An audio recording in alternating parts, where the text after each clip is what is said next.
Hello, my dear students and the rest of the learners. Welcome to part 8 of a 95-part series of tutorials in object-oriented programming in C++. In this tutorial, I'm going to focus on an object-oriented programming concept that we call an object.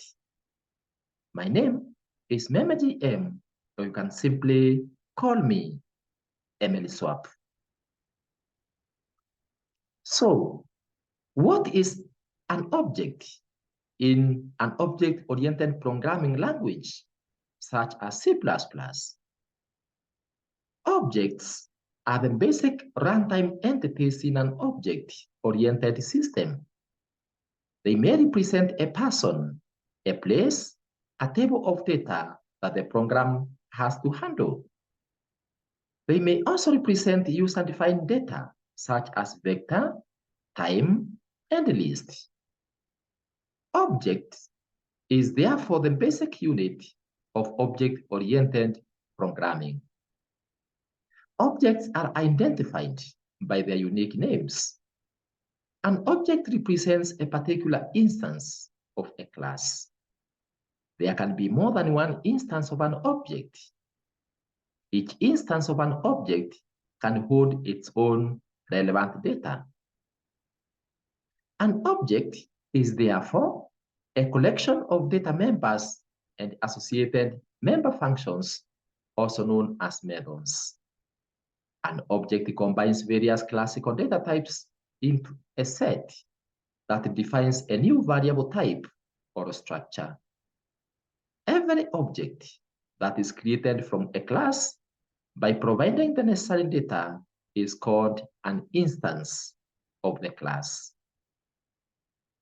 An object is a runtime value that stores state and belongs to some class.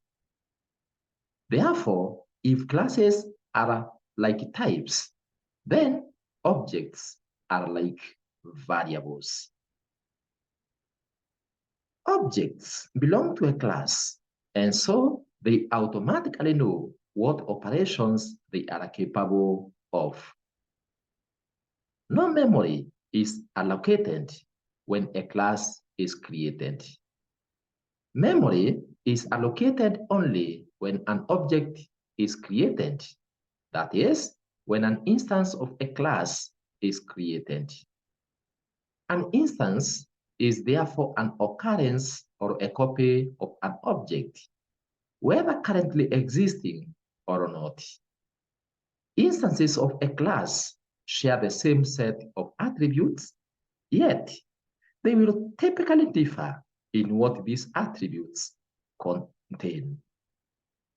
For example, a class that I defined in the previous tutorial on a class that I called student details can have two instances, just as I have said in tutorial number 7 in object-oriented programming. So we can have two instances like student 1 and student 2, whereby student 1 may contain meme, for example, meme as first name or as the content for the first member called the first name, and 10,300 as the content for the member called admission number. While student 2 may contain James as the content for the first member called first name, and 10,306 as the content for the second member called admission number. This means that the attributes for first name and admission number are varying as instances vary. One could then talk about one instance of the student details object with, for example, assigning meme first name and another instance of the student details object, with the first name being James, or assigning James to first name. And therefore, you can see that the member called first name for first instance will contain Meme, while first name for the second instance will contain James. So every object has a type, or what we call a class. A class represents a general template that shows how data is stored and processed. But how do we store data of several objects? How do we process each object's data? This can be done by declaring an object of a class. That is, an object is a variable of user-defined type class. Therefore, if we have a class defined as follows, class student details with our opening brace there, then our first member being first name of type car, second member being admission number of type int, and then we close with that brace and a semicolon. Then we can declare its two objects, that is student1 object and student2 as follows. We have class name, object name. For example, student details, student1, semicolon. Student details, student2, semicolon. Or just as follows. Student details, student1, comma, student2, semicolon. To access the data members of a class through an object, you can do it using the dot operator as follows. For example, to access the data member called first name through the first instance, we can have it as student1 dot first name. You terminate with a semicolon. For example, a student1 dot first name goes to James. In other words, this statement assigns James, assigns the content James to the member called first name, who belongs to student1. So in other words, we can assign a member called first name the content James by passing through the object, which is student1. So because this first name, the first name is a member of the object called student1, then we can assign James to that member by having the statement such as student1 dot first name equals to James. In other words, this statement reads as follows: assign the content James to the data member or the class member called first name, whose object is student1. So assign the content called James to first name, which is a member of the instance or the object called student1. To access the member functions, for example, get data function or method, it's done as student1 dot get data. Remember how we declare and define functions. And just as a reminder, my dear students and the rest of the learners, this set of tutorials or presentations in C++ are just like a continuation of my former presentations on structured programming in C and Pascal. Therefore, kindly take your time and go through The tutorials, there are 7 series of tutorials on structured programming using C, so that you can be able also to gain more understanding of some of the items that we are learning in this tutorial and the subsequent set of tutorials, in as much as we shall also put emphasis in these tutorials. And therefore, you can get more information about functions such as get data and others from the series of that 7 tutorials in structured programming using C and Pascal that are already posted in EMELISWAP ICT YouTube channel, which are accessible by just clicking below this tutorial by tapping or clicking on the name EMELISWAP ICT YouTube channel. If you want to define a method after the end of the main function, then you just need to prototype or declare the function inside the class and then define it outside the main using the scope operator that is included in the definition of a member function. For example, class student details, we have our opening brace there. We have our first member with a first name of type char. We have our second member of type int. Then we have the following public members. One being get data, which is of type void, receiving 2 parameters. One parameter is called A, and the other parameter is B.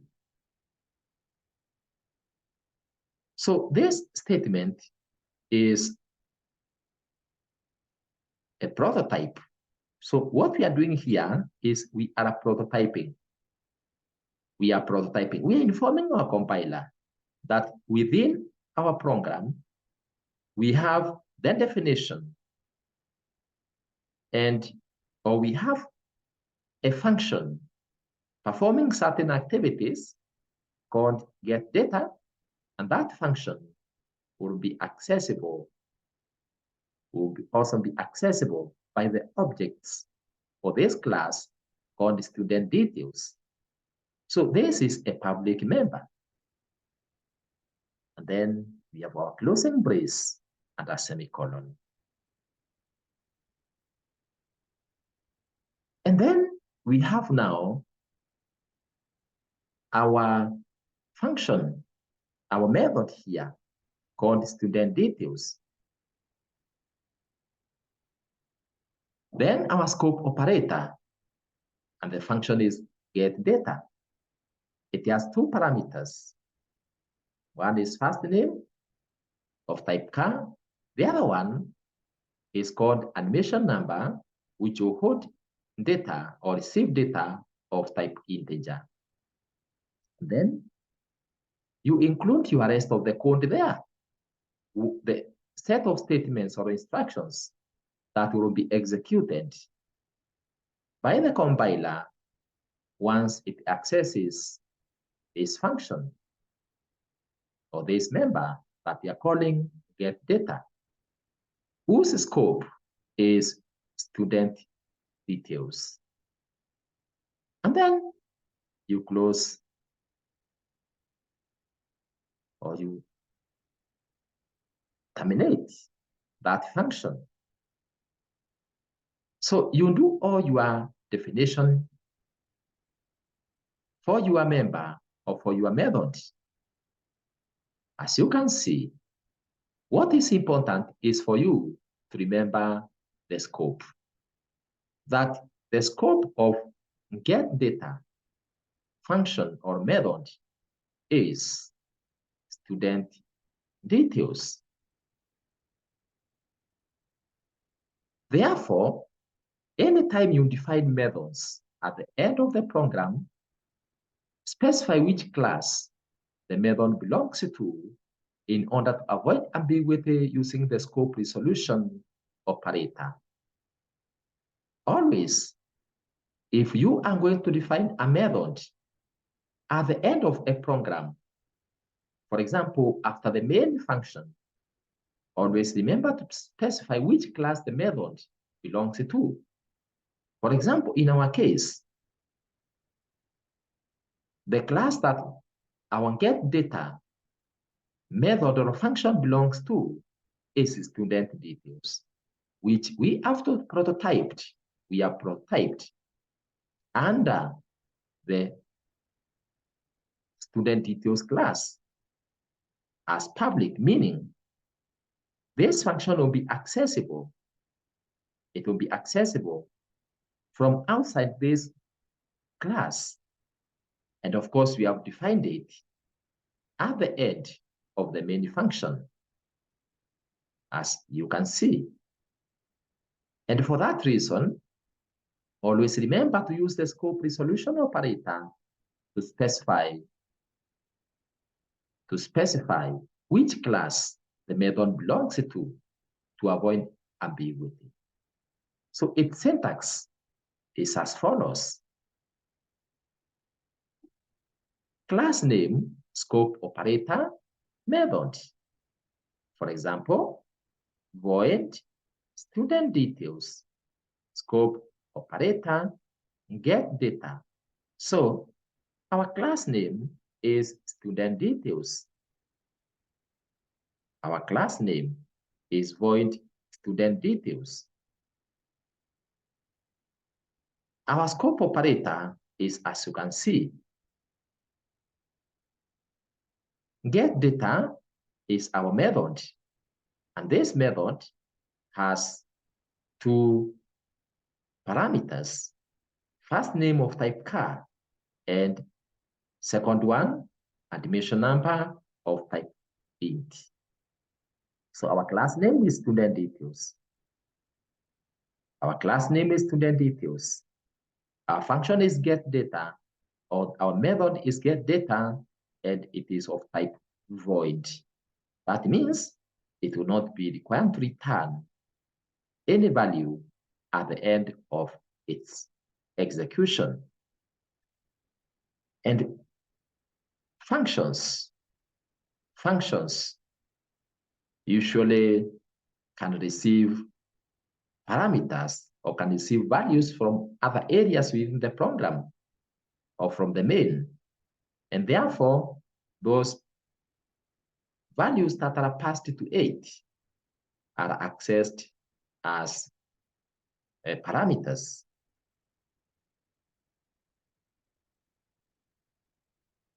For invoking the method, a dot operator is used with the object and the method within the calling function. For example, student1 dot getData. So this method called getData, whose scope is student details, can be accessed through the object for that class. And our object for student details class, one of them is student1. Therefore, you write it as object dot method. For example, student1 dot getData. So getData is a method that belongs to, or that is accessible, or that is a characteristic of student1. Because student1 is an object of the class that contains the member called getData function.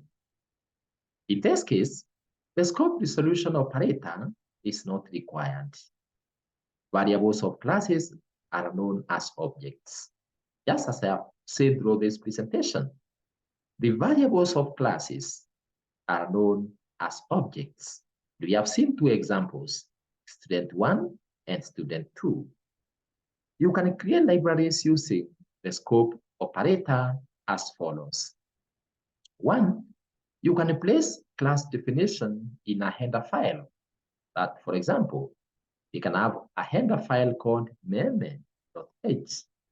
.h indicates that that is a header file. So we can have something like class meme. Then we have the opening brace there. We have our first member called first name. And then we have a public member, which is a method called first name.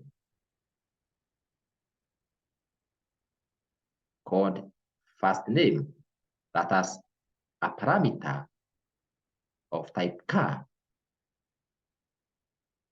And then we have our closing brace there and a semicolon.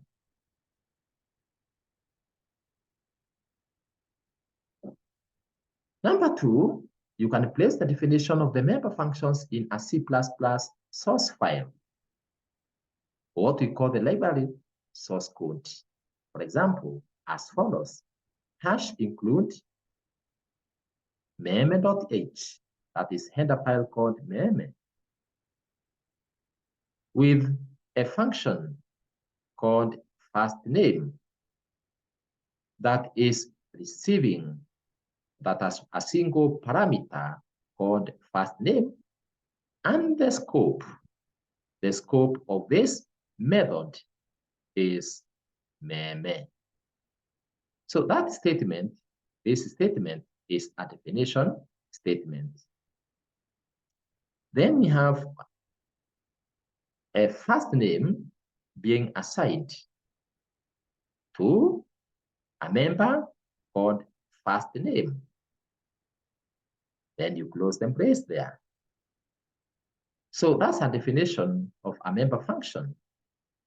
Definition of a member function. And this member function is first name. And this first name is a member of meme. The file that contains definition of the member functions of a class is known as the implementation file of that class. Therefore, you compile this implementation file and put it in a library. Number three, provide the header file and the library in whatever media to other programmers who want to use it. And with that, we have come to the end of part 8 of the 95-part series of tutorials in object-oriented programming, where I have introduced objects. Remember, in the subsequent presentations in this series, we are going to dive deeply into each of the objects that we are introducing in these prior presentations. And therefore, I'll explain more about objects using programs in the subsequent presentations in this series. Therefore, kindly follow me in the subsequent presentations for more in-depth information, including how you develop programs and how you write your programs using the objects and other concepts that I am introducing. Therefore, I invite you to continue to part 9 of 95 series on the object-oriented programming concept that we call relationship.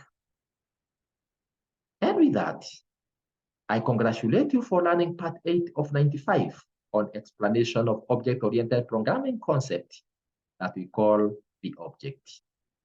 You can access videos for the other parts in object-oriented programming series, as well as other computer or ICT videos by clicking or tapping on EMELISWAP ICT YouTube channel below this video. Remember to subscribe to this channel by tapping on subscribe button below this video in YouTube if it's not currently reading as subscribed.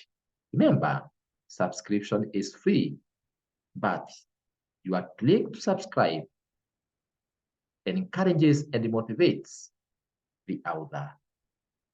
For any further correspondence, kindly write it to us through the email emeliswap@gmail.com. Thank you very much for listening to me, and God bless.